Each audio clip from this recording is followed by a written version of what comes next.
Welcome back, everybody, to the Breakdown Podcast. I'm Corey, and with me today, once again, to help me break down the latest episode of The Mandalorian, it's Vic, and Tessa, and Richard. And I don't even know if the way I pointed is even going to be in the right places in the video that you're watching. Absolutely. Huzzah! It's okay. It still looked pretty, Corey. I'll take it. Thank you. Thank you very much. We tried. Thank you. Yes, we are going to break down the latest episode of The Breakdown. If you are listening to this on Apple Podcasts or Google Play, we do thank you for listening. We do have a link in the description that goes to our YouTube channel where you can check out all of our views on The Bad Batch, Masked Singer, a whole bunch of other shows.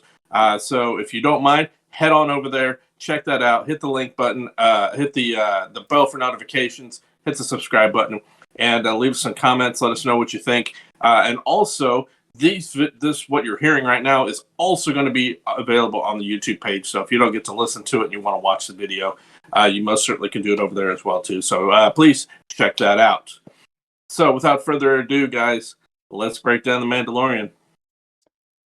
All right. This episode of The Mandalorian is season 3, episode 2. Last week was a short episode, but full of lots of information. This week's episode to me was all gas. It's like 45 minutes. It was a short episode to me. There could have been more. But this week's episode was like all gas, no brakes. Like the things just kept on coming the entire episode. The episode starts out with Mando starting out on his side quest, as always, looking for the memory card for IG-11.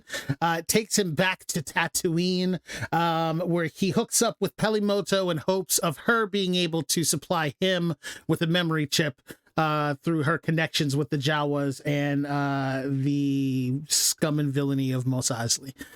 But wait, there's more. What was the holiday they were celebrating? Boonta Eve. Which brings us back to where? Episode 1. And? What? Anakin in the pod races. Yeah, yes. I haven't gotten there yet. I answered all questions except for that one. I'm like, hold on, where else is he going? Where else can he be going? But before we get to the whole Boonta Eve, let's take a nice walk. Yes. Did you guys notice that when he was flying into when he was returning to Tatooine looked a hell of a lot nicer. Like it looks like it's prospering under Boba Fett's rule right now. Like everything just seemed more energetic. There were people on the streets walking around. There seemed to have been a Tokyo drift session going on in the background. I don't know if you noticed that. Yeah, I didn't really notice a lot of weird stuff. I didn't really notice anything else. I was just watching the two speeders or whatever they were driving through the streets, and one of them wrecked. One of them wrecked and then got back on course. That's exactly what he's talking about with the Tokyo drift. Yeah. But even back in episode 1, when they visited Tatooine, on the pot, with it being Boonta Eve, it was all celebration. There was street vendors and lights and flags and colors. So this may not necessarily be that Tatooine is and Mos Eisley, Mos Espa, whatever are doing better. It's just this is the holiday. This is like the 4th of July, New Year's Eve, Christmas, all rolled into one great big thing. I think this is definite proof that it's doing better. And I think this is the show's way of showing that generally everyone is doing a lot better since the fall of the Empire. Because, look at the planets that we've revisited so far that we have known to be in just absolute disrepair and ruin ever since we visited in this series. And just the last 2 episodes, they're both doing phenomenally better. Minus Mandalore, but we'll come to that. But everything else is generally shown as really prospering, doing a whole lot better. And I think that's just a big, middle finger to look what we can do without the Empire. I knew he couldn't last long. Yeah, it looked like I had a constant scowl on my face. I saw it slowly kind of sliding back a little bit. So, speaking of the whole Anakin situation, like my brain the entire time she was talking to the Rodian about fixing his speeder, I was like, man, if that Rodian was only the kid, was only Anakin's friend from episode 1. That would have been the best Easter egg. And all he would have had to do was like just bring up a couple, a couple of lines that he used when he was talking to Anakin, when he was talking to her, and everyone would have been like, "Oh my God, it's him!" I didn't even think of that. He's been there the whole time. I would have, that was the Easter egg that we all deserved, but didn't that would have get. been awesome. Yeah. Would have been a nice little full circle. Yeah. Yes. So Mando shows up. He pulls in the old N1, and Pelly, who is currently trying to scam this Rodian, the Jawas have stripped his speeder. He brings it to Pelly. Pelly says, "Oh, I'll have it done for you in about 30 days, or in about a month." And then the Jawas come in with all of the parts from Dude's speeder. I was like, Jesus, she's the biggest scam artist ever created. Pelimoto is currently trying to reach you about your vehicle's extended warranty. That's exactly it. But Mando gets there, and he realizes that she can't get him a memory chip, even though she talks to the Jawas. I love the fact that she actually speaks Jawese, which cracks me up. And then she's like, "Yeah, that's not happening, but I've got this perfectly good astromech droid here that I'll sell you for cheap." And the fact that they gave was it R5D4? Is that right? Yes. Yeah, R5D4, like a personality. He's a coward, but they gave him a little bit of a personality. She's like, "No, he's a hero. He was part of the rebellion." I was like, "You Easter liar." eggs? Did you notice the Easter eggs with R5? Yes. Mm-hmm. We've 100%. talked about it. We've talked about it a couple times. In A New Hope, when R5 came out of the sand crawler and Uncle Ben bought him, he rode off, and then his motivator blew, some of the panels on the side blew. If you look at this episode in Mandalorian, the same panels that blew in A New Hope already have like the rusting marks and the damage and all that. like I think it's the same exact panels that popped in A New Hope. Corey and I think Vic and I talked about that. Yeah. The fact that he's that they believe that he may be a force sensitive droid who made the choice to blow his own motivator in order to canon, but it in is order to allow popular R2 fan theory. Hey, they not not canon, only, but it is super popular. Definitely not canon, but they turned it into a comic book, which was actually a pretty funny read when it was all said and done. But she tells him, he's like, "Well, I don't have room for him. I don't like droids." And like, he really doesn't trust the idea of using him. But she's like, "I can retrofit the pod to take the astromech. It's fine." And sure enough, by the time he takes off, he's got R5 in the astromech slot, and him and Grogu in the cockpit, and they take off. The one thing you didn't mention was when they first get there, she wants to see Grogu. Oh yes.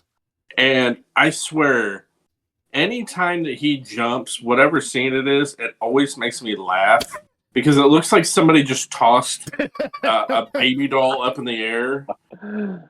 You're not far off. Yeah, I mean, it just looks exactly so silly. what they're doing. Yeah, it just looks so silly.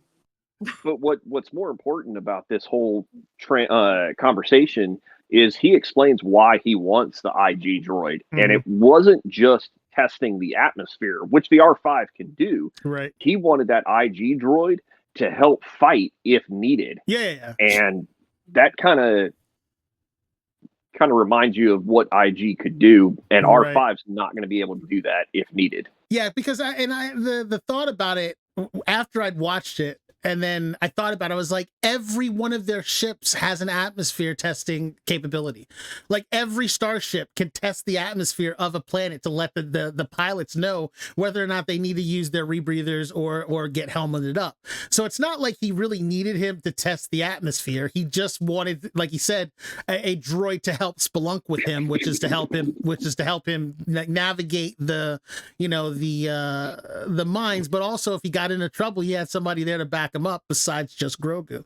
I have a comment on that once we get to moments where, just like in the first episode, where not High Admiral, what's his name, High Magistrate, is senior gunslinger extraordinaire, but then he goes in his office and he's like, shoot him! Shoot him! No sense. Like, why? Right. And then you have this instance in this episode of why? Exactly. But whatever. Okay. What were you gonna say, Corey? Well, when we get to the planet, I've got a comment on that whole air thing. Yeah. So they load up, they take off, they head for Mandalore. We get a nice shot, an aerial view of what Mandalore looks like, which is just like covered in clouds and storms. And he's like, hey, this is my world. I never lived there. I actually was raised on that moon over there, Concordia. And he's like, and that's where my people are from. And he goes, and over there is where we visited Bo-Katan, and he's like showing him like on the map where everything is, and I'm like, we've been through this. Didn't he just do this last episode? But then it fit you understand what's going on. It sets up what's going to happen later in the episode. But he is still trying to teach Grogu that if you are going to be a true Mandalorian, you need to understand where you're from and what you're doing and how to navigate, the Mandalorian space. So it still does kind of fit, but they fight their way through the atmosphere, which is just teeming with ion storms because of everything that's happened to the planet. And they finally bust through. It's actually it's destroyed, but it's sunny. It's gloomy, but it doesn't look like it's the hellscape that he was expecting it to be, despite the glassing of the entire surface of the planet. Well, I mean, let's be honest here. I mean, especially if you've seen Clone Wars and you remember seeing this city in Clone Wars and it's all of its glory and grandeur, it does look like a hellscape. Yeah. Now, I think we were all expecting like, green clouds of gas floating around, which that wasn't there. But opposed to that, it was still complete destruction. So, Corey, I have a side question for you. See what I did there? No. Yeah, bad dad pun right there, buddy. Did you know that the Mandalorians originally were not a human species? Because in this, all we see is humanoid Mandalorians. But did you know that Mandalorians were not originally humans? Yes. Okay. Do you know what I didn't really. I was about to say. Did you know what they were called? Did you spend some time on Wikipedia this week? Look, he brought up Wikipedia a couple weeks ago, and I doubt he's spent more than 2 seconds on it since then, have you? No. Exactly. So the original Mandalorian, and I'm bringing this up for a reason, for you as a Star Wars education for you, my friend. The original Mandalorian tribe species were called the Tong, and they were forced off of Coruscant. And in doing so, was it Coruscant? Coruscant is the central planet of the Republic. No, I think that when before Coruscant was taken over by the humans, the Tong, and there was another species that lived on Coruscant before they took it over and then mechanized it into its original form. There is a core planet inside of Coruscant. I don't know if you know that or not. It's just way down in the middle of there. But they got kicked off the planet. They ended up on the planet that is now currently called Mandalore. They settled it.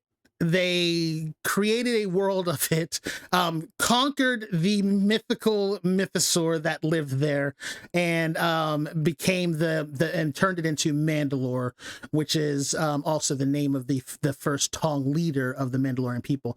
And after they settled that planet, they basically started a crusade to take over all of the other planets in the system in order to build the Mandalorian space or Mandalorian whatever, and they conquered Concordia. They took over all of the planets in the sector, and which is now considered Mandalorian space. And in doing so, they just conquered the people like the Romans did and inducted them into the Mandalorian people. And as long as they would accept the creed and what they believed in, the 6 tenets of the Mandalore, then they were allowed to stay as a Mandalorian, and then they just became part of that. And eventually what ends up happening, as with any other species, if you introduce humans into anything, we take over. We are prolific breeders, and we just take over, and that's why most people only know Mandalorians as being. So did they force everybody to wear helmets? They didn't force. It was part of their. It was part of their creed and their upbringing, just like it is. It still is. Like they've been around for millennia, and most of their goes back to the Mandalore the Great, right? Is what that goes back to. Is that helmet design? Yeah, all of their helmet designs are an homage to Mandalore the Great. Which his original helmet was made from the skull of the first mythosaur that he conquered, which was also pretty much like indestructible, and then basically all. Yeah, we see what you're doing. We see you, Richard. We see you. I see you. Our skull was known to be just slightly weaker than Beskar. Right. So with that, and that's kind of like a little bit of a history lesson, because as we go through the rest of this episode, there's more. He goes. So they land on the planet. He lands on a planet. Right. He lands on the planet. He, drops R4, and he's like, "Go in there." R5. Go in there and see if we can breathe. And of course, he goes around the corner and disappears. Okay. Yeah, he disappears, and so then he's like, "All right, well, I'll just pressurize my helmet, and I'll go out there and look." I'm like, "This is where I'm going. Wait a minute. We've had this conversation before. If you could have pressurized your helmet to begin with, what did you need him to go out there and test the air for? Them? He has a limited amount of air that they have provided inside of their suit. Well, Grogu has Grogu's he's pod. Got his pod. Yeah, his pod is pressurized. But they have a limited amount of air that they have inside of those suits. That's why when he was trying to climb out of the belly of the Sarlacc, he had to steal the air pressure from the stormtrooper that was in there in order to replenish his air. So he didn't want to waste it in case something happened. He wanted to be able to, just like falling into a bunch of water.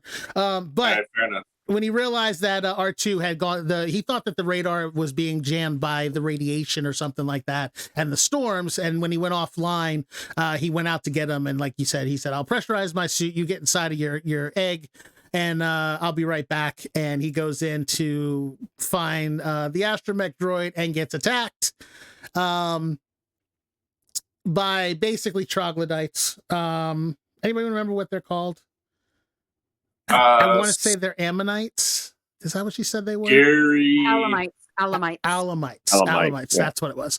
And basically they are probably the original inhabitants of Mandalore.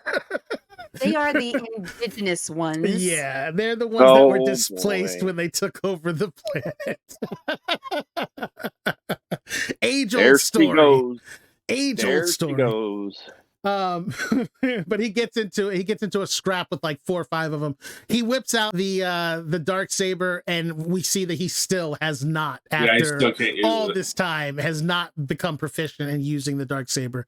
I have a theory for that too, by the way. Means he is completely he doesn't have the ability to become one with the Force in order to use the lightsaber.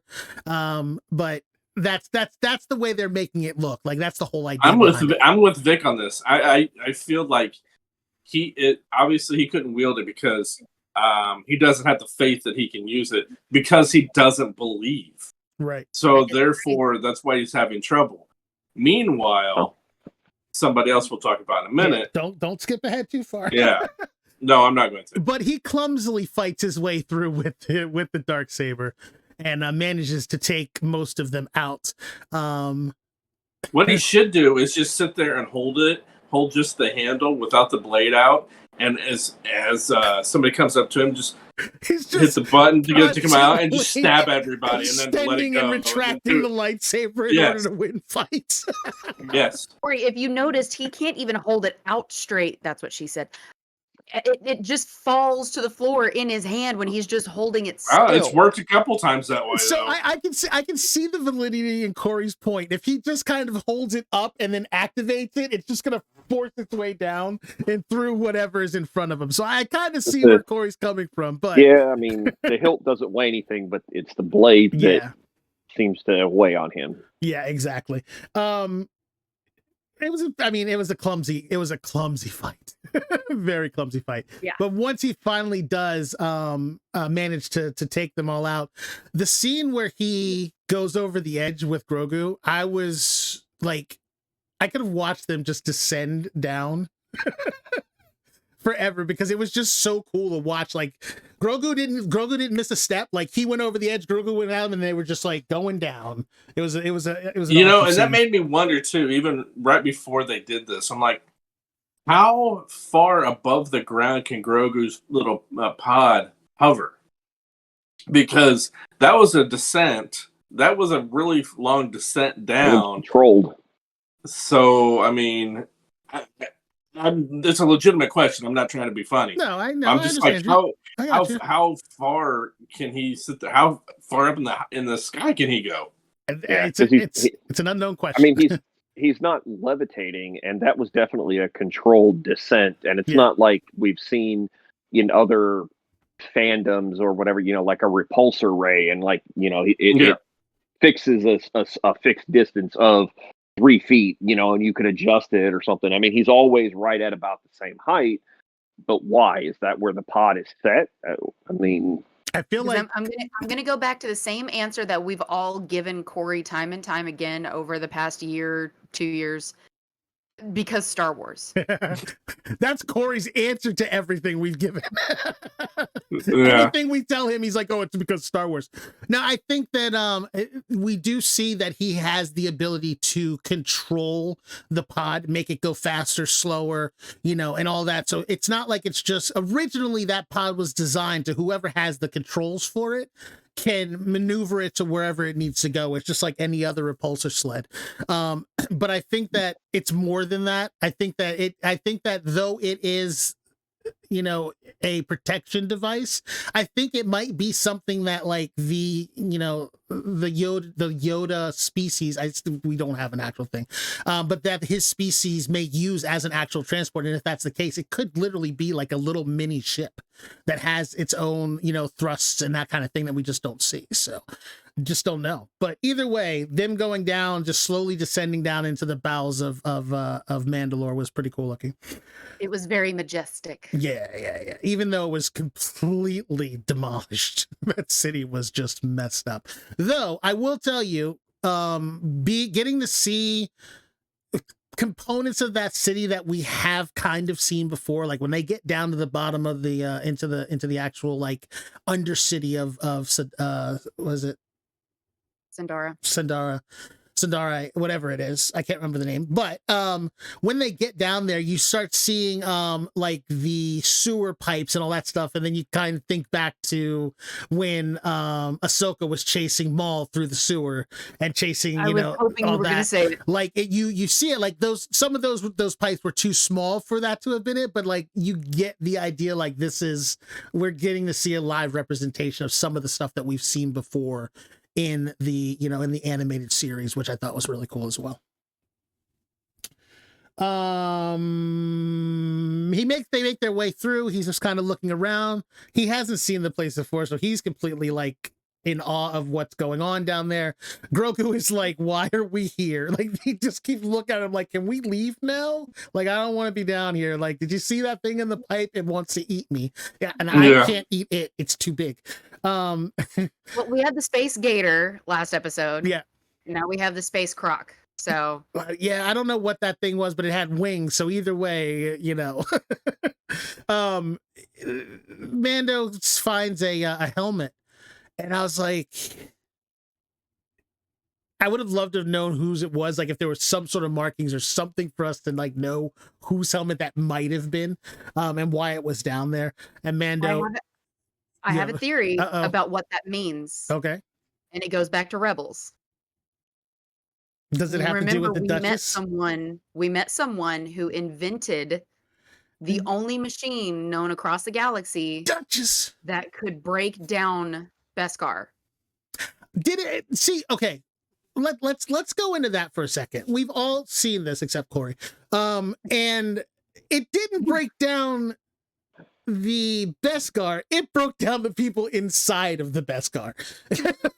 It used the Beskar, it superheated the Beskar. Like, burn residue It on the Beskar. superheated the Beskar, and it disintegrated the people inside of it, leaving the Beskar so that the Empire could then collect the Beskar in order to melt it down and try to reforge it. But yeah, it definitely invented that. That was Sabine Wren. And that's why she feels guilty. But exactly. Yeah. But I think that the fact that he found that helmet that looks like that in the condition that this entire planet is now in, we are definitely getting hints that even though she said, I erased all plans, I destroyed everything. Well, for a certain amount of time, it was on the planet. It was on the planet, and it was destroying people. So, well, you remember I think the what final that's saying season is that the Empire still got their hands on it, even though she tried to destroy it before anybody could ever see it or get their hands on it or use it. She tried to destroy it, but I think somehow the Empire still got their hands on it. And I think, again, going back to what I said last week, I think this is leading up to the Empire's plan of Project Cinder. I mean, they're literally burning this planet in its entirety, which is what Project Cinder is. Right. Richard, what were you saying? Well, I was going to say it goes back to the final season of Clone Wars when they were literally fighting there, and Ahsoka was with all the troopers and the Mandalorians and everything, right there at the end, fighting against Maul before she took Maul up into the ramparts and beat him, for lack of a better term. Right. So, that was that machine. They were definitely, killing people off with shit like that. So, since you don't have to be, I don't know. I'm still under the impression that Ahsoka is actually the leader of the Mandalorians. Because Maul was the only person who actually defeated the prior leader of Mandalore who was wielding the Darksaber, which meant he was legitimately the ruler of Mandalore. The only person who defeated him in that, the next person to defeat him was Ahsoka. That means she should have the Darksaber. The only reason why it doesn't quite work is because he wasn't fighting her with the Darksaber. But if he was the ruler of Mandalore and she defeated him, she deserves the Darksaber. That also goes back to my beef about the fact that they let Sabine Wren give Bo-Katan the Darksaber in Clone Rebels. So he wasn't in possession of the saber at that point. Bo-Katan still owned the saber because Sabine gave it to when that fight happened, when she fought him. I understand what you're saying. No, I'm sorry. She gives it to her, and Sabine gives it to her in Rebels. Right. I'm sorry. So he was the last owner, the last person to wield the Darksaber, and she defeated him in combat. She was the next person to defeat him in combat. She should be the ruler of Mandalore right now. But I digress. Yeah, but we'll move on.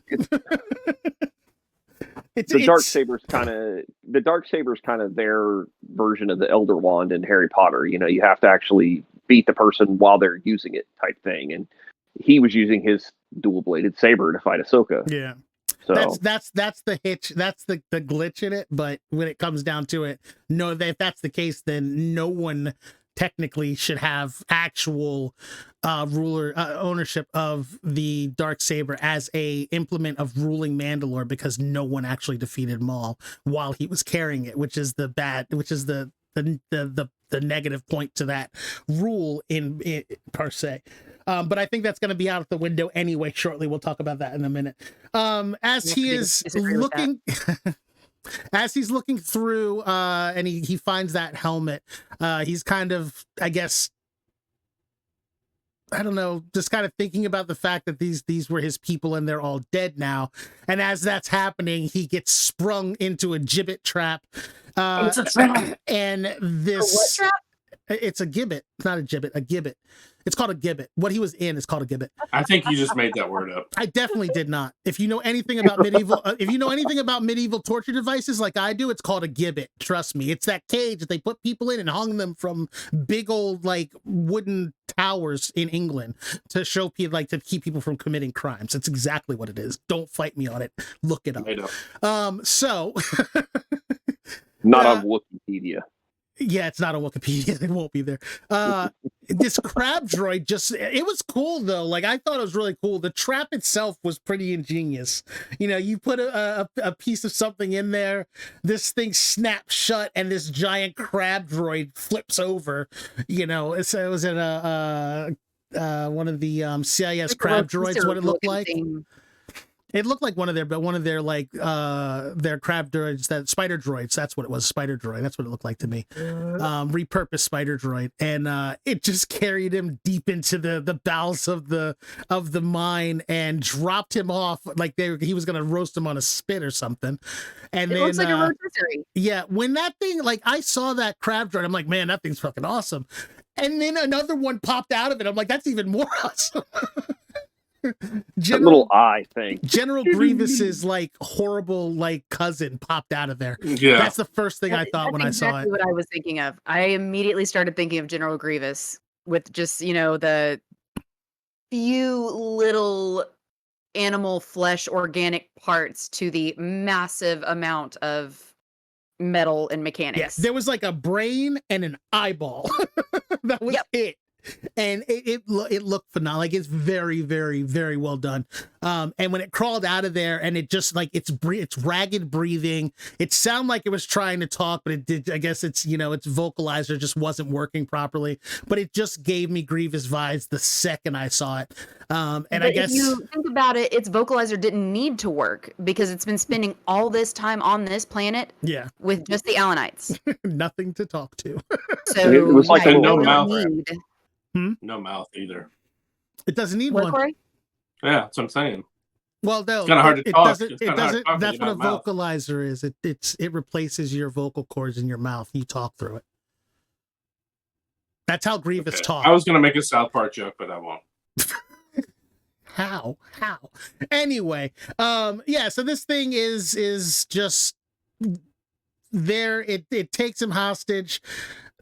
Grogu tries to free him using the Force. I'm not quite sure what he thought he was going to do. I don't know if he understood how the mechanism worked, but that didn't work. And I think he was trying to get him the dark saber. I don't know. Was going to try and enforce it to him. It jiggled the gibbet a little bit, and he was like, "No, just go get Bo-Katan. Hurry!" Yeah, I think he was trying to free him from the gibbet. Yes. But I think he also had a brief moment of going back to, I'm a scared little boy and my dad's in trouble and I'm kind of panicking rather than being able to solidly think through what I'm going to do. Oh, because did he fly his butt out of there quick? I was expecting him to like close the bubble and dart. I still haven't I would just use it as a tank. Things, you best believe I'm doing the same thing. I'm out. But he gets back. He ascends up to the top level. He's heading back for the ship, and he gets stopped by another Alamite. And he just force punches that thing right out of the room. Yeets him from his path. Keep showing us that Grogu is growing in his powers. These are all things that he would not have been able to do without taking a quick nap afterwards.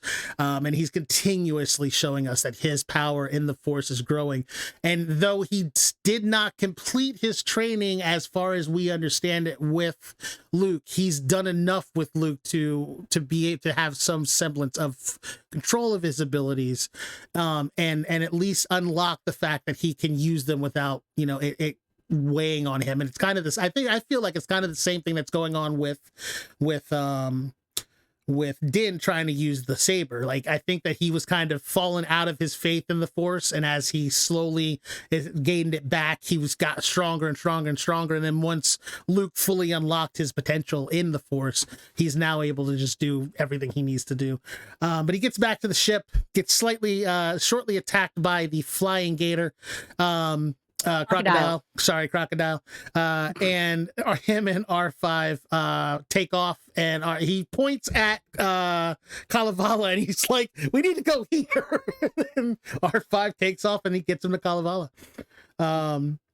Was the other thing that kind of bothered me about why did it happen this way? Because Star Wars. Because I mean, I understand that's the Mandalorian way. They need to know how to navigate. They need to know how to, read maps and be able to get around the galaxy, and they have to know where they are at all times and how to get wherever they need to be. I get that. But using this episode with the foreshadowing of, oh, this is where I grew up, this is how we're getting here, and trying to teach him the navigational skills in the beginning of this episode to try to foreshadow his need to go find Bo because Dad was in trouble didn't make sense, because as we know, those droids, the R4 in the back, they're used for navigating. Right. Where everybody just hops in those ships and just say, take me here, and the droid knows and just goes. Well, so I'm like, so what you're saying is needing to know where things are at is irrelevant because you got the droid to do it for you. That's not completely true. Yes and no, because the not problem my point. That's not the point I'm trying to make, because in this one particular instance, yeah, it was pointless because they had the droid to take him where he needed to go. But in the overall Mandalorian way, they don't depend on droids. The Mandalorians do not depend on droids. No, they normally do not. As a people, need to know how to navigate. But I'm just saying, in this instance, using the foreshadowing part of Din trying to teach Grogu how to... I see what you're saying. Yeah, it was pointless because you've just got R4 in the back. And But Richard. I was going to say, to be fair, the idea that he was able to read the map and know which planet Bo-Katan is on, and then tell R5, I need that. Now, he could have just said, I need to go to Bo-Katan, but R5 had never been to Bo-Katan. So he had to be able to specifically tell R5, this is the planet I need to go to, and I need to go there now. I disagree with that, because Bo is on her family's planet, her ancestral family's planet. So R5 wouldn't have known that. Would have had to say was Bo-Katan Kryze, here's the droid kicker. Would have known that planet. Here's the kicker. If R5's been stuck on Tatooine since A New Hope, how is he going to know anything about Bo-Katan? Not even New Hope. They show R5 in episode 1. Yes. They show him in episode. He has not been off that planet yet. And what Richard is saying is so he By the way, has have I been saying R4 this whole time? Yes. Yeah. So in order for the astromech to know what to do, the astromech has to use and this is where the yes and no comes in. They've been to the planet, so the N1 starfighter has the original flight plan that they used last time to get to Kalevala already in the system.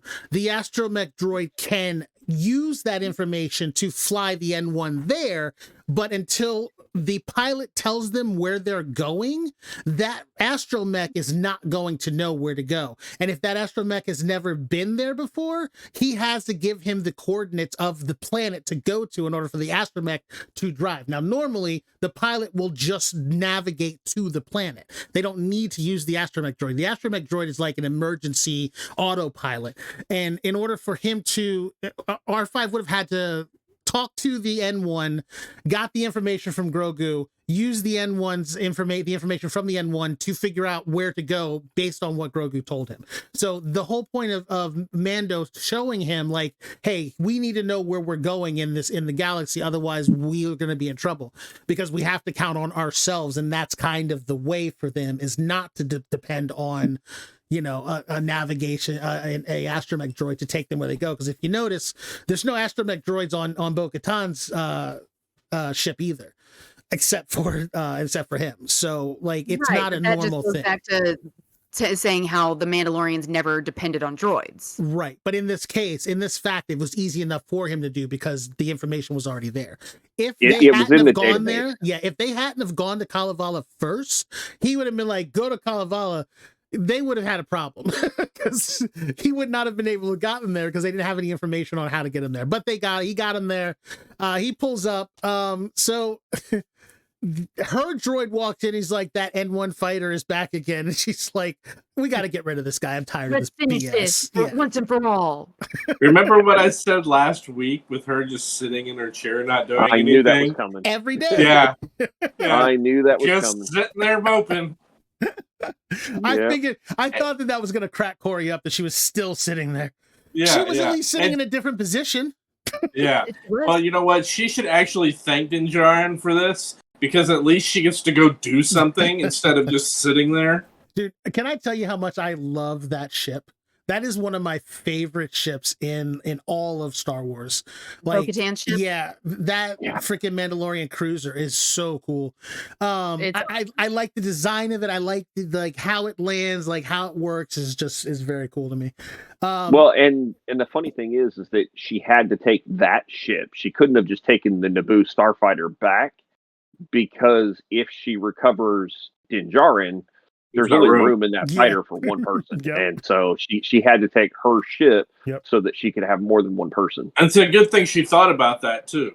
Yeah, because she's pretty she smart. really didn't know. I mean, you already had the ship here. All right, I'll get in and go. Oh, wait a minute, hold on. There's not enough room here. Let's take my ship. Yeah, we'll have to come back here. So we're going to end up coming back here in another episode. But to be honest, I think that's giving her a little bit too much credit. I think it was just more a matter of, I'm driving She my wants to ship. be. I ain't driving your ship. She wants to be in charge. Yeah, Richard That's ain't driving in someone else's car. He's taking his Bronco. I was gonna say that's the other thing, is everybody likes to drive their own vehicle, so Right. it's kind of, nobody wants to ride shotgun. You also have to like, we don't know. She doesn't know what condition he's in. She doesn't know if he's hurt. She doesn't know whether she's going to have to, like, help him in some way, shape, or form. So she could have had her droid in there somewhere to help for medical purposes or things like that. But that ship has a number of different capabilities on it, and one of them is a med bay that's in the back of that ship. She gets there. She follows Grogu's lead to get down into the belly of the beast, as it were. And as they are going down, she's giving a little bit of the history. She's telling Grogu a little bit about the history of her planet. As they're leaving, though, the R4 stays. Is it 4 or 5? I've forgotten already. 5 stays in the ship. It's R4D5.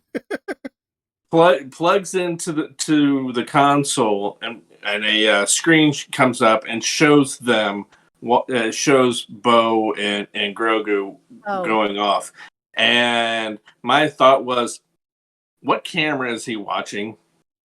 Is that droid watching? I can give you all of the planets, all of the cities, all of the areas. They have CCTV. No, they're all mapped. They map everything in the galaxy. Like, literally, they watch and map everything. She's from that planet. She's lived on that planet. She's flown through that city. She's like, she has that entire thing mapped. It's like your navigation system in your car. What's that got to do with watching a live feed? Because he can communicate with them, like, what's going on. Like, he can see where they are. He's probably helping them direct their way. Again, what's that have to do with watching a live feed? Yeah, his question is, there's no direct camera pointing at them to give him the feed in the cockpit. It was because they just walked past a pile of glass, and then all of a sudden we've got a direct behind their back point of view, and there's no camera I didn't there. See that? You didn't see that? I saw him pull up the the map of where they were at, and I saw the two little dots.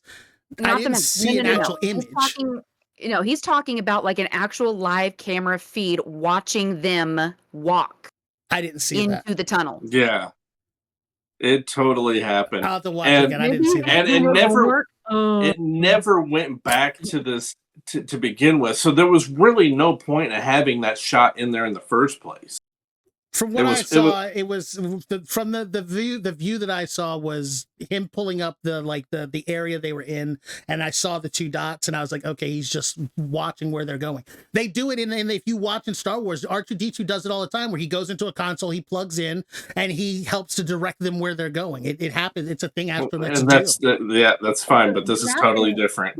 Yeah, that's a different thing. Yeah, that's normal. He's talking about the fact that it was actual live feed camera. It literally was like watching them walk away. Yeah, it literally was, like Corey said, like a closed circuit TV. Like there was a drone following them or something. Yeah. Yeah, and again, it never went back to the droid in the cockpit. Was it before they went? Was it after they went inside of the cave, or when they were walking away from the ship? It was when they walked away from the ship, and they walked behind that first little glass wall that the droid first went around. When they made the Louis. My thought is it's the droid. It's R5's payback of Din and Grogu watching him roll around the wall when he was terrified as hell and he was just shaking. He's like, I wouldn't do it. Now he's getting payback of getting to watch them walk behind the wall while he's safe in the cockpit going, have fun. Well, we'll see. Anyway, I missed that completely. I'll take a look at it. It never went back to it. So it was a completely pointless shot and just makes you go, why? Why did you have that shot? Why was that even there? And how did that even work in the first place? Well, it just... I'm not gonna go. Corey wants something to bitch about. I got you. Yeah. So they get inside.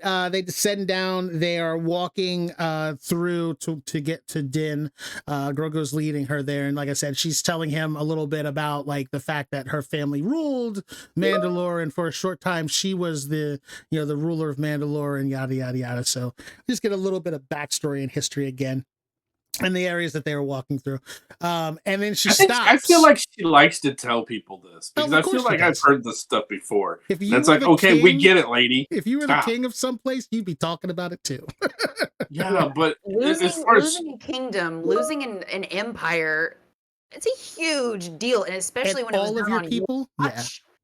Yeah. When it was done on your watch, that hurts. I get that, but as far as a viewer goes, like we don't need to hear the same story 15 times because she's telling 15 different people. It's like we get it. This was a different story, though. Let's be fair to her. This is a different story than what she's told in the past. Like, you know this because we've told you this, but what she told him is not something that's been brought up before by her on this show at all.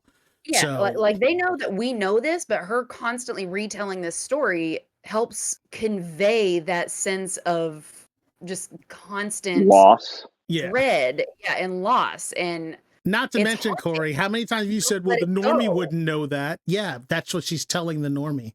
She's but I filling feel them like in on it. I am that normie in a sense because I never watched the animated show, so but I already get it. I understand that they lost all that because they've kind of in a roundabout way said what has happened, so I get it. They had their kingdom here, they lost it all. I got it. Now she's just retelling it again. However, she's telling it to Grogu who doesn't know it. Right, you gotta read the room. She's explaining to him why. Is she really telling Grogu, or is she really telling the audience? Explaining to him what the importance of it is. Think of it this way, and this is a really terrible way to explain it, but it's the best way I can think of to explain it on the spot. Somebody at an AA meeting having to tell the story of how they lost their 7-figure-a-year job, lost their huge mansion, they had all this power and influence, and they lost it because of their alcoholism. They tell that story over and over and over again to the same people, but it's just they keep saying it because it's the only outlet they've got. They've got to say something because it's haunting them. I also feel like it was a way for her to also teach Grogu, who is becoming a Mandalorian, some of the history of that planet also. So once she starts giving him this whole, data dump of information that Corey doesn't like, she's like, hold on a second. And she's just kind of like, she shows the fact that she is 100% more observant than Din, and that she is pretty much the badass that we all know her to be, because she senses that there's something wrong. And sure enough, there's an Alamite clutch in the ceiling. I'm guessing that it was an ambush point that they made, and she pulls them down and she gets into a fight with them all, and she uses every trick in her arsenal to defeat them, which again, this shows you her prowess in battle. Satine, her sister, was the politician, and she was the warrior in the family. Yeah, she was the warrior in the family. And they just kind of keep wanting to show us a little bit more of what she can do. So after they defeat them, Grogu gets her to where Din is. She gets into a fight with Cousin Grievous, and again, she just starts doing what Mandalorians do. She starts using all the tricks in her arsenal again. She uses the whip wire to grab the dark saber. She's got her gauntlet shield, and she's just fighting this dude off. Mandalorian style, and just kicks his ass. And after she takes him down out of his main body, his head pops off and he scuttles over and jumps back into the crab. This guy bot. is like one of those Russian nesting dolls. He was first in a big spider thing. Yep. Now his head is disappearing, or detaching and going off. Like one bad guy and three bad guys in one. Yeah, exactly. And she fights off the crab bot. I'm gonna keep calling it a crab bot, even though I'm pretty sure it's a spider bot. And defeats him, finally freeing Din and from his gibbet. And yeah, that's, I don't know. I love this fight scene simply because the idea of this whatever this thing is, I'd love for them to like actually say what it is. I couldn't find what they're gonna call it.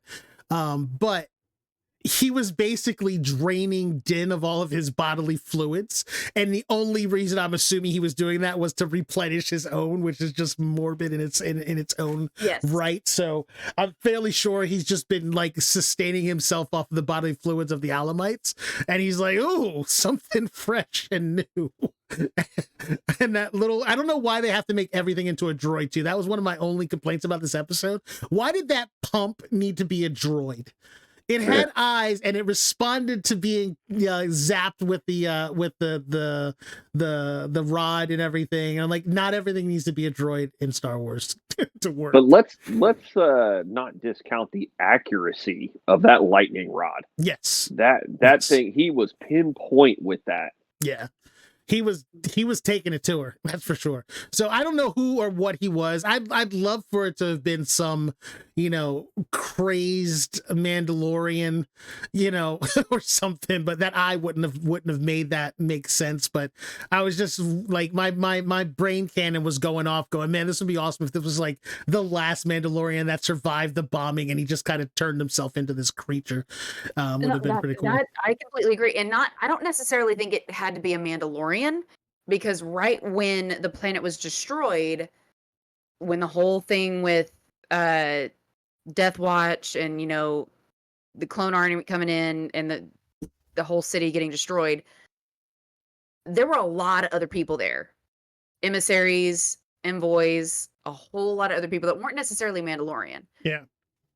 There were bound to be people that did not get out, that just happened to be lucky enough to be so far below the surface that when the glassing did happen, I mean, yeah, they got hurt, but they survived. Right. And if the Alamites survived. See, this is kind of leading into my theory from last week about it being a cloning facility. Somebody who has the knowledge to build that tubing system and basically remake themselves with mechanical metal parts has to have some medical knowledge. So they were probably very, very injured, but had the knowledge to pull these things from that cloning facility that happened to be there or might still be there to rebuild themselves this functioning body, whatever you want to call it. But I definitely think that's what it was. But I don't necessarily think it was a Mandalorian. Yeah. I also saw it as a pretty good nod to Maul when he managed to rebuild himself into Spider Maul. So there's kind of a nod to that too, in my opinion. But also let's talk a little bit about the fact that Bo-Katan had no problem using the Darksaber whatsoever. I've been biting my tongue since you hit record. Oh my god. She had it. This leads into more of my theory that I'm going to hold my tongue on until the end. But she had it down. Yeah. Bo just wipe the floor with that Darksaber right after we saw our boy Din just can't do it. What are you saying, Richard? Yeah. Well, Bo definitely has the faith, and you can't try to say that the saber is sentient, but it definitely weighs on your conscience, maybe. Mm-hmm. And like you said, you kind of have to have the faith. It's not force, because the Darksaber doesn't require you to be force sensitive to wield it. But it's definitely, there's a lot to it. Because we go back and because we go back and the flashback that started this episode was the armorer talking to him about the Darksaber and how, you have to be, you basically have to kind of let it into your head, into your headspace for the most part, so there's definitely some head shit going on with him. Yeah, I think when Tar, I think when. Yeah. Go ahead. Okay. So, going along with what Richard just said, the Darksaber only requires you to be dedicated, to be completely focused and determined, and know what your cause and your purpose is. If you are confused, if you're divided, if anything is unsure in your belief system or in your purpose, the Darksaber will not work with you. It's going to work against you, which is why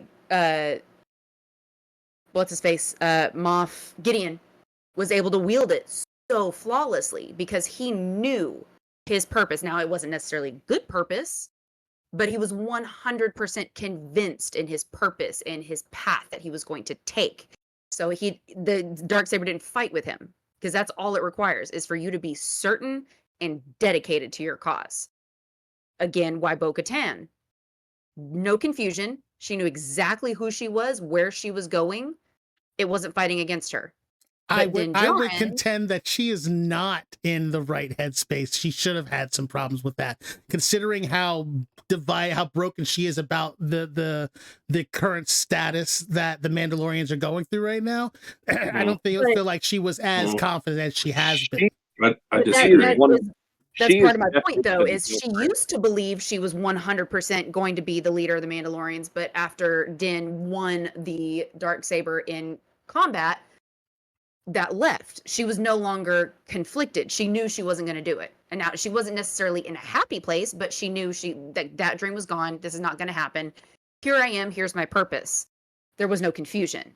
She believes this should be hers. At the end, there's some confusion, but that happens after that. But that goes back to Din going, he used to be so confident and so sure in the belief system that his people had. Then he meets people like Bo-Katan and other Mandalorians, and they're seeing how freely they live their lives and how not restricted they are.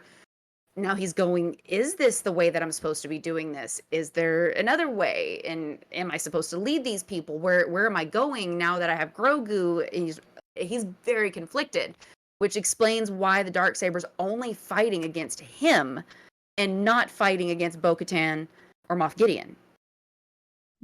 I also didn't Paz Vizsla get a hold of it for a second also? But when again, he was never fighting him. About his purpose. Well, he was 100% convinced that thing should be his and that he deserved it. Right.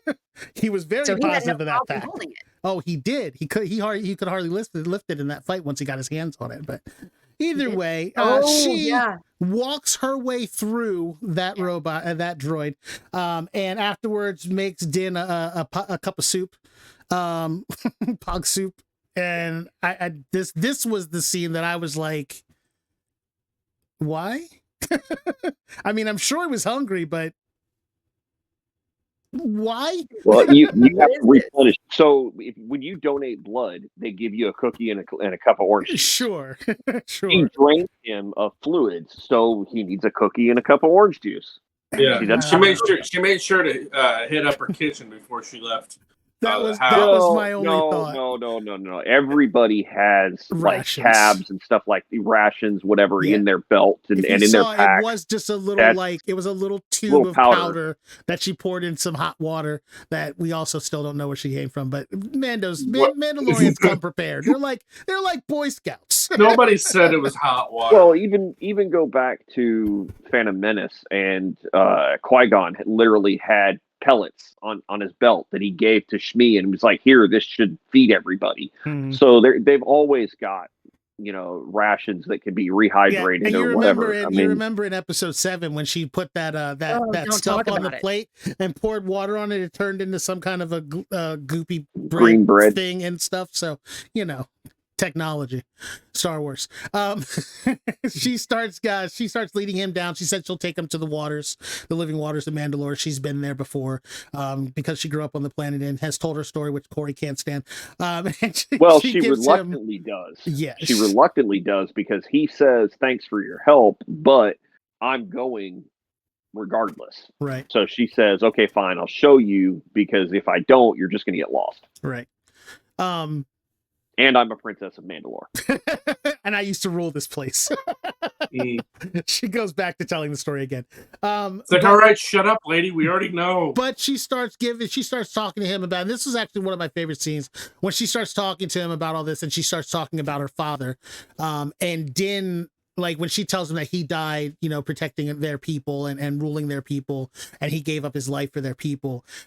Din kind of drops his head a little bit and says, "This is the way," and kind of reverence to her father, which I thought was a really nice scene between the two of them, because they've had their back and forth about their ideologies, but when it comes down to it, they still have the same beliefs, even though their ideology is different. And that's the fact that Mandalorians have rules that they need to follow in order to be Mandalorian. And when it comes down to it, one of those main rules is, you protect your own. And he takes reverence to that. And I think she kind of appreciated that a little bit. She kind of gave him a look like, all right, I see where you're coming from.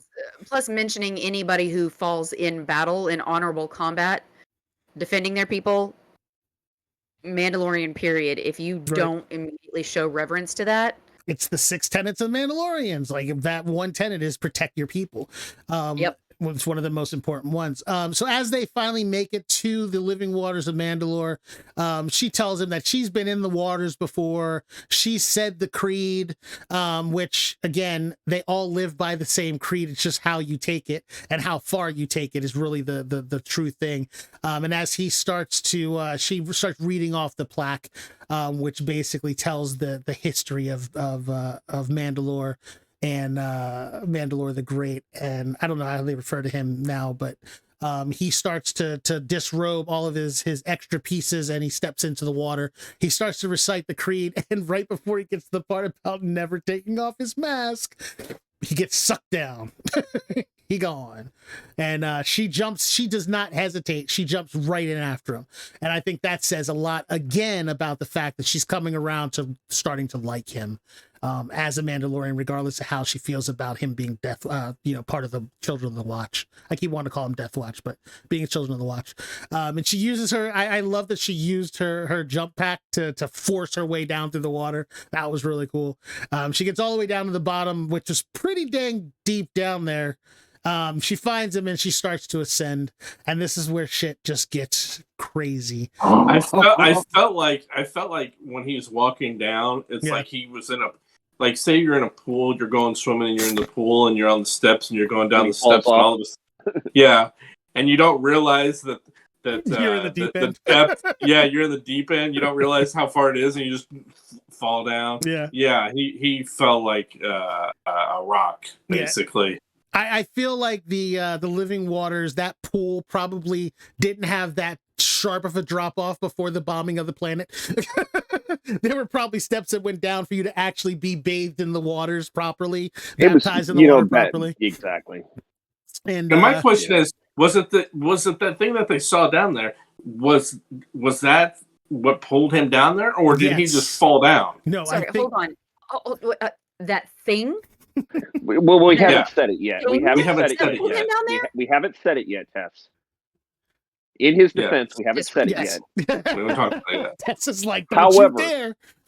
However, yes, the idea is that the creature that is revealed was in fact what took Din down. And she jumped in, and of course it was dark, and she had her light on, and she couldn't figure it out, so she turned it off, and then she could see his light.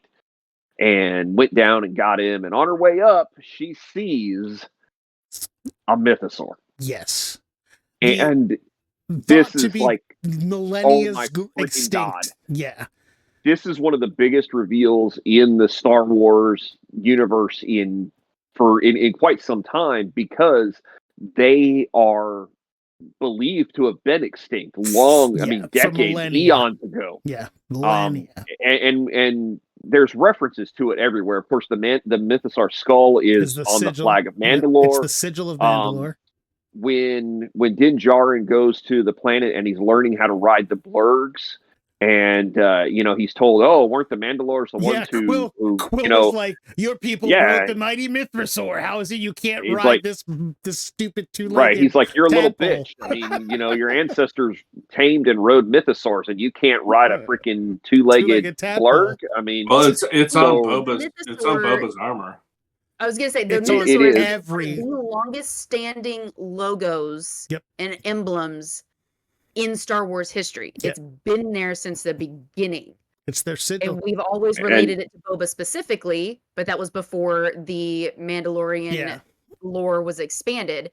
But that is all Mandalorians have that sigil on their armor somewhere, and then their clan sigil is the secondary thing. For a long time, it was believed that was the symbol of Boba Fett until you learned that it was actually the little leaf sprig. Yep.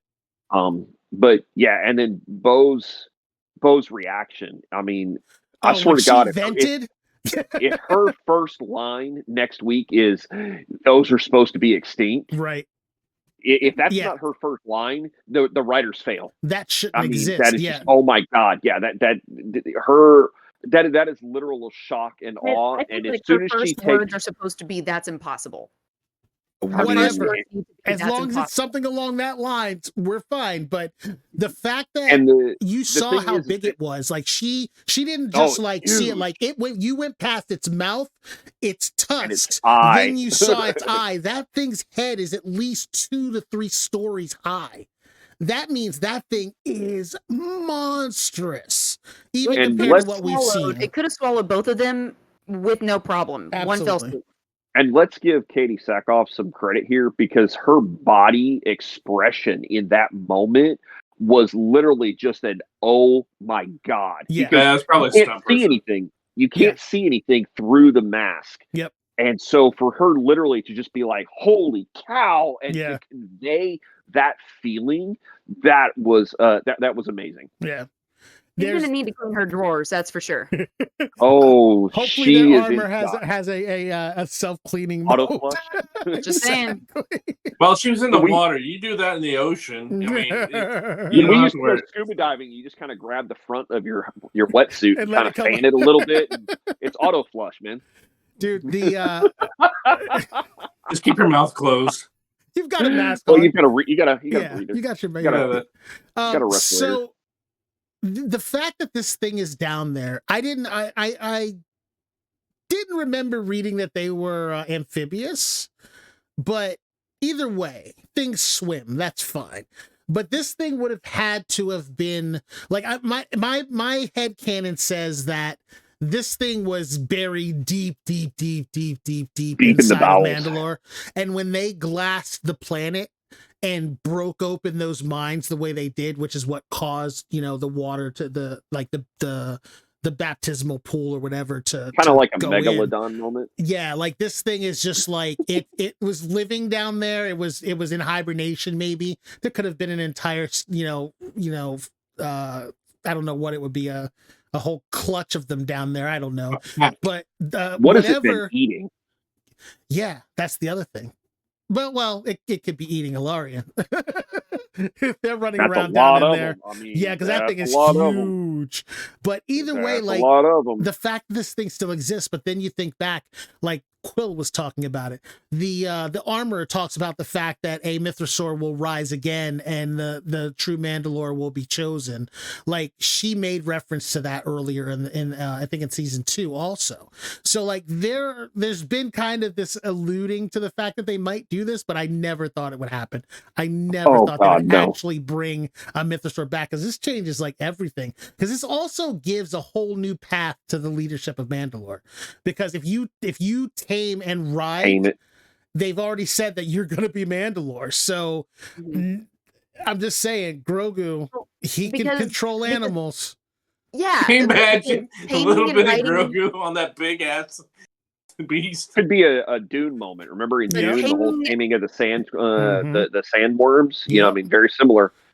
But taming and riding a mythosaur was the first way of crowning yourself as the Mandalore. The Darksaber came later. Correct. So before the Darksaber, if you wanted to be crowned the Mandalore, the taming and riding a mythosaur was the way to do it. But I feel like there was a reason that it didn't immediately eat both of them when she went down to save them, because it normally would have. Mythosaurs are not docile creatures. Right. They are aggressive. They are going to kill them, which is why taming them was such a high nod and, was enough of a badge to decree yourself as the leader of the Mandalore. So I think the reason that he didn't immediately eat both of them was because he noticed who Din was, acknowledged him as the next Mandalore, and said, "You are it. I have selected you. I've chosen you," and let him be saved by Bo-Katan. So I think, but he originally tried to kill him. Well, I think if he yanked him down there, he left him on the bottom. Down initially, not realizing who he was. But he once left he got him down there. Once he got him down there, he realized who he was, saw Bo coming to save him, and then he decided to back up. I disagree. Let Bo see who he is. It's like a shark attack. A shark bites you and then realizes, oh, you're not what I thought you were, and lets you go, and you end up dying from bleeding out. But I mean, same thing, right? Exactly. I think it's going to be Bo-Katan that ends up taming it, and she ends up taking over. And whether or not she gets the saber is irrelevant, because she's going to end up having control, and it's where she's supposed, as we've heard so many times in this episode alone, that's where this was her family's legacy playing it, yeah. And so now she's actually getting it back. I think that's what's going to end up happening with her.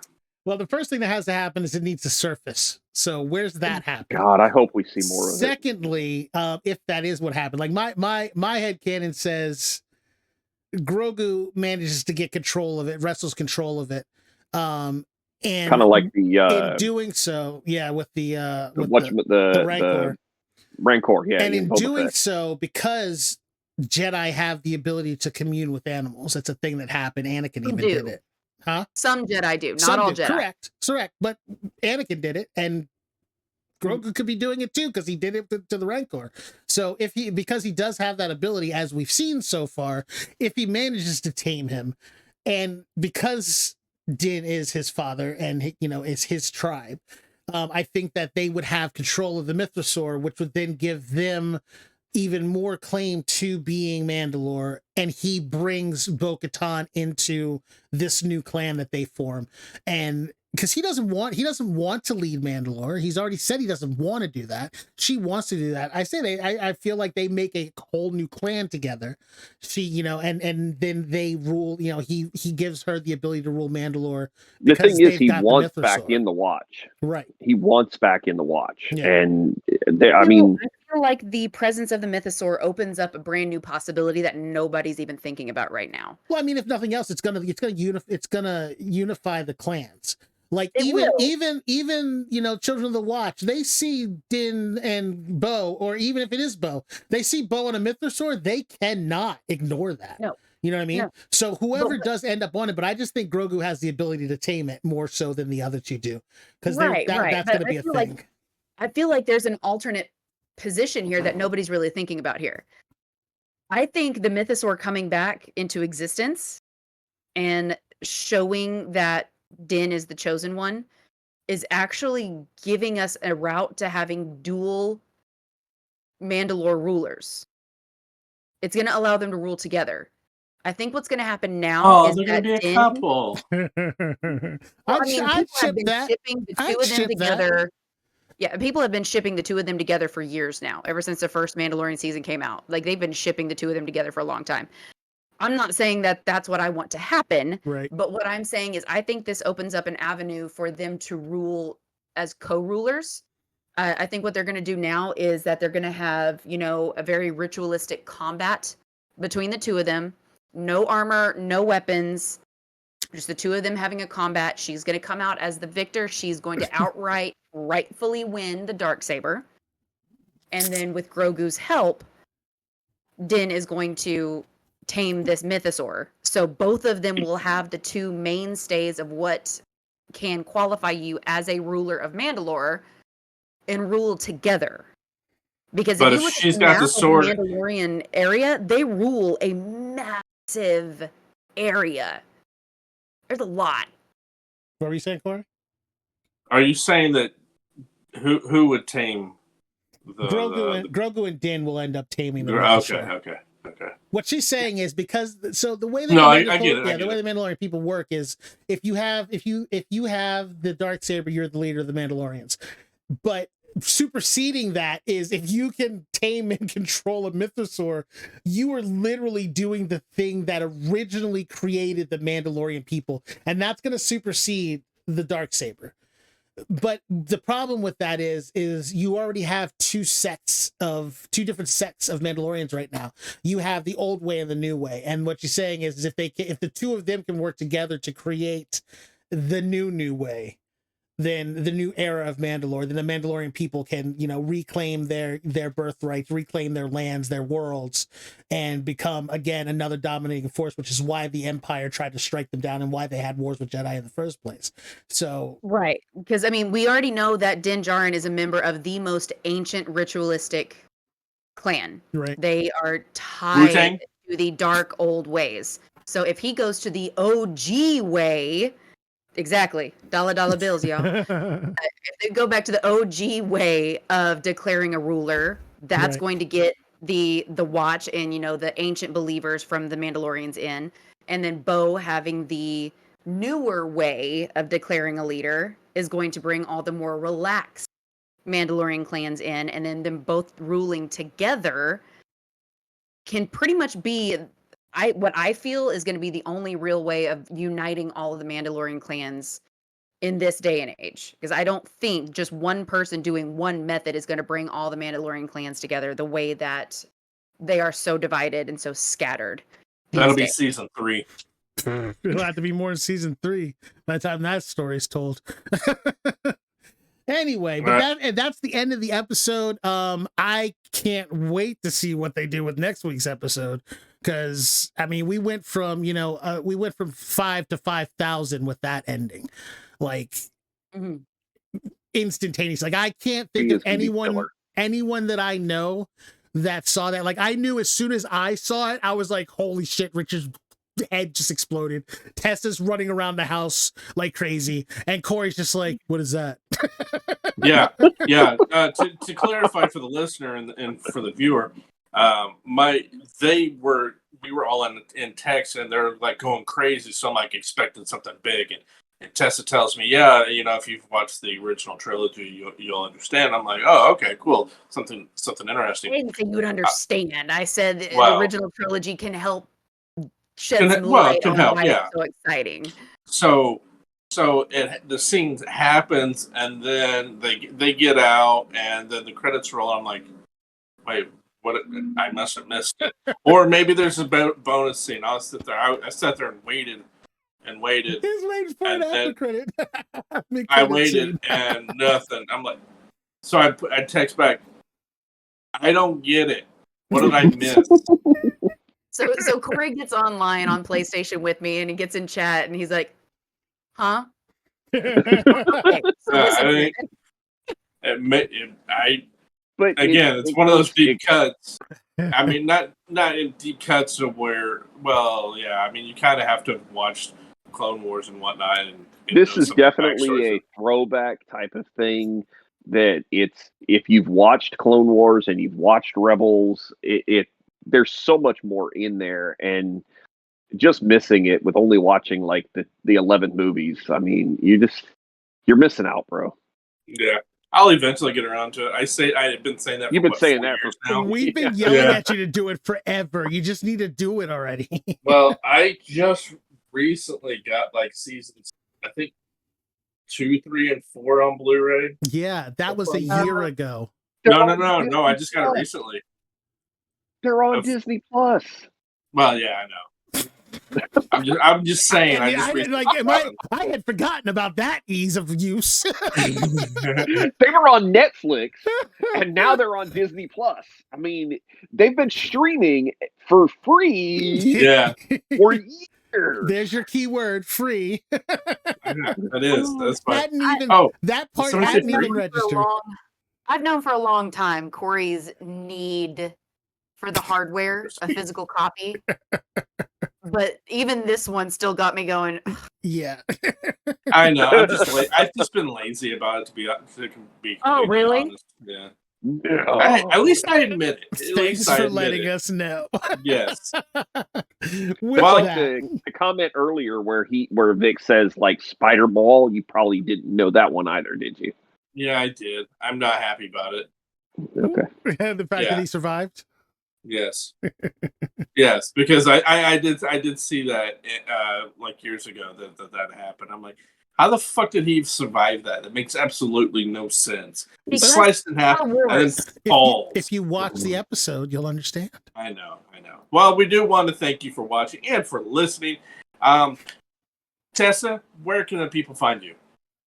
Oh, yeah. So I'm hooking up with an old buddy of mine, and we are starting a new series that we're going to go over a lot of movies, break things down, talk about some deep cuts and what we like about it, what we don't like about it. I'm going to need you not to use our catchphrase, please. We have Breakdown copyrighted. There's not 14 other podcasts that say Breakdown in it. Continue. I will cut you. We're gonna start a new series soon. His channel is on YouTube. It's called Matt's Geek Corner. I'll give them the link to put down in the description below. But yeah, come check us out. I'm moderating his live game streams every Tuesday and Thursday night. So come check us out. Come talk to us, and we'll also be putting up some polls on what movies you want us to talk about, and get some extra info on. So let us know what you want us to talk about, and we'll do it. Richard, you want to tell them where they can find you, or can they find you? No, I'm just here, bro. You can find him at a Bronco meetup somewhere in Texas. Yes. On behalf of Vic. That's me. Twitch, but it's nothing special. I'm Corey. That's Richard. That's Tessa. Thanks for watching and listening. We'll talk to you next time. See ya. This is the way.